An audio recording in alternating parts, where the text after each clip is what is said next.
சொல்றதுக்கு வார்த்தையே கிடையாது. என்னை பொறுத்த வரைக்கும் இவங்களுக்கு சொல்ற நான் இன்னைக்கு வந்து நம்ம மண்டப செக்ஷன் நம்பர் 1 அப்படின்னு இருக்கிறதுக்கு காரணம் வந்து கேங்மேன் தான். ஃபர்ஸ்ட் கேங்மேன் தான். ஏன்னா எனக்கு வந்து என்ன சொன்னாலும் எப்பா கெப்பாசிட்டர் பேங்க் மாட்டணும், இன்னைக்கே மாட்டணும்னு சொல்லுவேன்.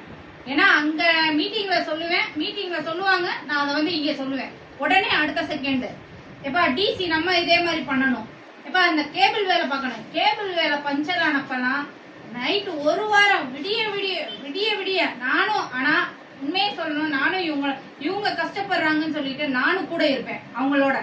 அவங்களோடயே தான் இருப்பேன். அவங்க என்ன சாப்பாடு சாப்பிட்றாங்களோ அதுதான் நானும் சாப்பிடுவேன். அவங்களுக்கு என்ன வேணுமோ அதுதான் அவங்களோட இதை வந்து நான் பூர்த்தி செய்வேன். கண்டிப்பா இதே மாதிரி எல்லா ஏஸ்க்கும் நீங்க எங்க போனாலும் எல்லா ஏஸ்க்கும் இதே மாதிரி ஒத்துழைப்பு கொடுக்கணும். ஏன்னா ட்ரைனிங் வந்து இங்க எடுத்திருக்கீங்க, அதனால இங்க உள்ள பேரை வந்து காப்பாற்றணும்.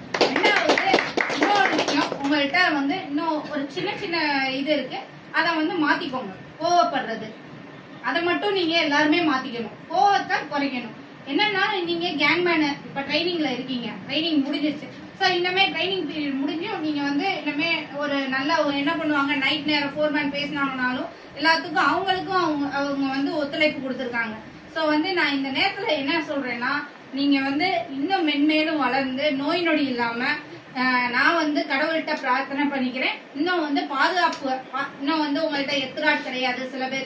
சில பேர்கிட்ட வந்து அசால்ட்டா வேலை பார்க்க, சேகரெல்லாம் அசால்ட்டா தான் வேலை பார்ப்பாப்ல, நான் பார்த்திருக்கேன் நிறைய தடவை, நான் பல தடவையும் சொல்லியிருக்கேன். ஸோ அந்த இதெல்லாம் வந்து நீங்க வந்து என்ன பண்ணணும், இதெல்லாம் வந்து வருங்காலத்துல வந்து மாத்திக்கணும். ஏன்னா சூழ்நிலை எப்படி இருக்குன்னு தெரியாது. ஸோ வந்து ட்ரைனிங் பீரியட் முடிஞ்சிருச்சு. இன்னுமே வந்து நல்ல விதமா நீங்க வந்து ட்ரைனிங் பீரியட் எந்த ஒரு நம்ம உங்க மேல எந்த ஒரு கம்ப்ளைண்ட்ஸ் இல்லாம நல்லபடியா முடிச்சிட்டீங்க. ஸோ இன்னும் வந்து நீங்க வந்து மென்மேலும் வளர என்னோட வாழ்த்துக்கள்.